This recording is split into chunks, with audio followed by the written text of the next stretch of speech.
फतेहपुर में मकबरे को मंदिर बताने पर बड़ा विवाद खड़ा हुआ। आरोप है कि कल हिंदू संगठनों के लोग ईदगाह में बने मकबरे पर पहुंचे, उसे मंदिर बताया, हंगामा किया।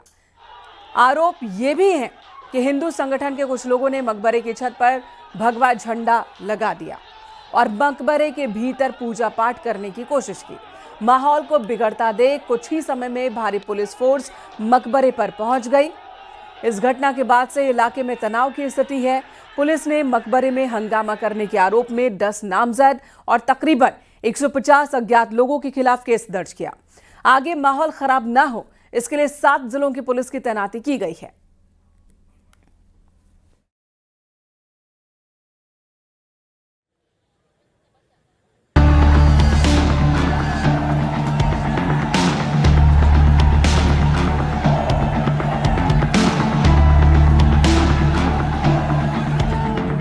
फतेहपुर में मकबरा और मंदिर विवाद हंगामे की वजह बन गया। हालांकि पुलिस और प्रशासन ने दोनों पक्षों को समझाया और विवाद शांत कराया। दोनों पक्षों के लोगों को समझाकर घर वापस भेज दिया गया है। इलाके में पुलिस बल तैनात है और हालात काबू में है और शांतिपूर्ण है। मैं सभी से यही अपील करूंगा कि आप लोग शांति बनाए रखें और कानून को अपना काम करने दें। जो भी लोग इसमें उपद्रव में शामिल हैं, उन सभी लोगों की फोटो और वीडियो के माध्यम से चिन्ह पहचान करते हुए कोतवाली थाना क्षेत्र में संगत धाराओं में एक अभियोग पंजीकृत किया जा रहा है। विवाद की शुरुआत तब हुई जब हिंदू संगठनों ने मकबरे के हिंदू मंदिर होने का दावा किया और दोनों पक्ष आमने सामने आ गए थे। वहीं डिप्टी सीएम ब्रजेश पाठक ने इस घटना को लेकर कहा कि स्थिति काबू में है और लॉ एंड ऑर्डर हर हाल में नियंत्रण में रखा जाएगा। घटना का जानकारी मुझे अभी मिली है। हमने स्थानीय प्रशासन से रिपोर्ट मांगा है, फिर हम कुछ कहेंगे और लाइन ऑर्डर को हम मेंटेन करेंगे। फतेहपुर में मकबरा पर भगवा झंडा फहराए जाने और बवाल को लेकर बरेली से मुफ्ती मौलाना शहाबुद्दीन रजवी बरेलवी ने नाराजगी जताई है। मुस्लिम लॉ बोर्ड के जिला अध्यक्ष ने इस मामले में सुप्रीम कोर्ट जाने की बात कही है।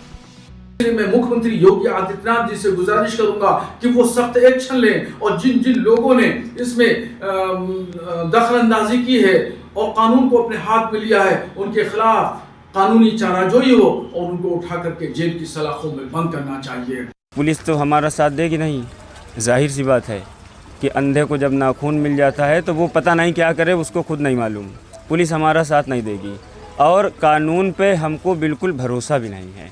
इस वक्त के कानून पे, पहले के कानून पे नहीं, क्योंकि आप सुप्रीम कोर्ट जाने की बात कर रहे हैं, आपको कानून पे भरोसा भी नहीं है। क्या कहना चाहते हैं? मेरी बात समझिए आप, सुप्रीम कोर्ट के कानून पे भरोसा है।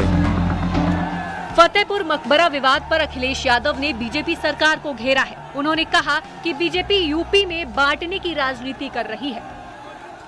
अंग्रेजों ने जो डिवाइड एंड रूल की पॉलिसी बनाई थी, जो दल अंग्रेजों के बनाए हुए हैं, जो विचारधारा अंग्रेजों की बनाई हुई है, उसी विचारधारा पे ऐसे लोग चल रहे हैं। वो नफरत पसंद करते हैं, दूरियां लाना चाहते हैं समाज के अंदर।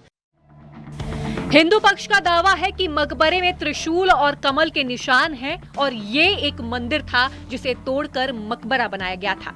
वहीं मुस्लिम पक्ष इसे मुगल कालीन बताता है। Bureau report, news 18, Uttar Pradesh, Uttarakhand.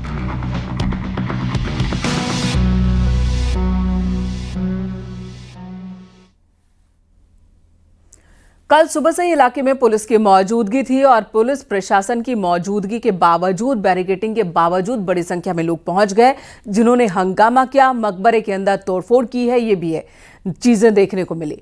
Rajiv Singh हमारे सहयोगी फतेहपुर से इस वक्त हमारे साथ जुड़ गए हैं।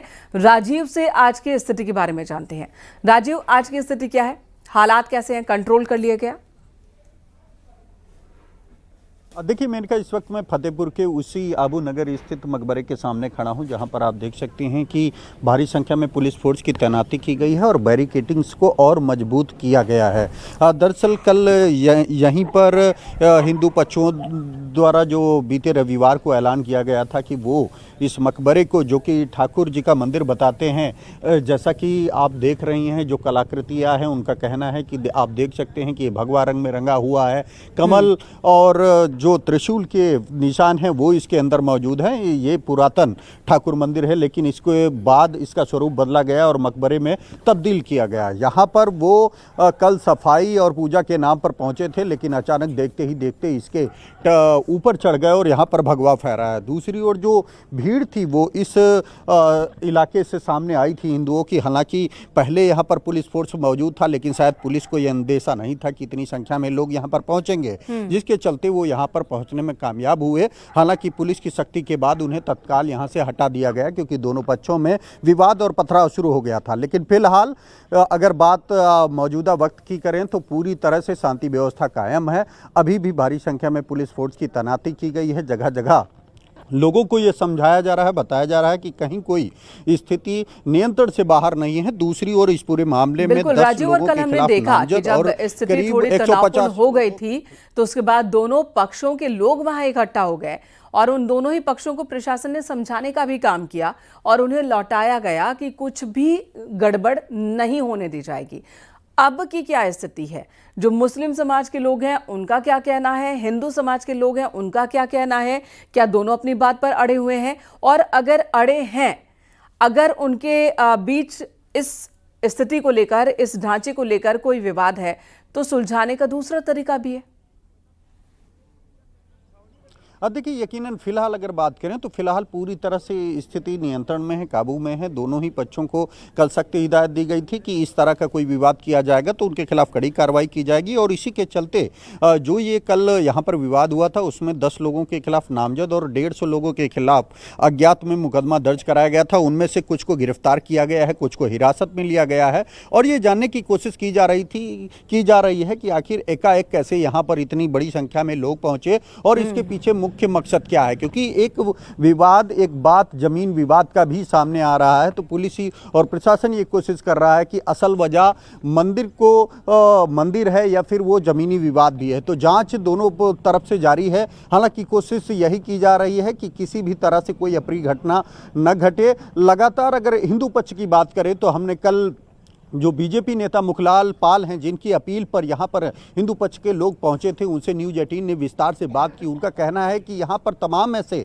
साक्ष्य सबूत जो नज़र भी आते हैं कि आप देख रहे हैं कि किसी भी, उनका दावा था कि कोई भी मकबरा भगवे रंग में नहीं रंगा होता है, किसी भी मकबरे में कमल के निशान और इस तरह के कलश के तरह जो निशान है वो नहीं पाए जाते। इसी के आधार पर उन्होंने ये दावा किया था कि ये ठाकुर मंदिर है। और यहाँ पर किसी के मानने या किसी के इस तरह के तर्क पर कोई फैसला नहीं हो सकता।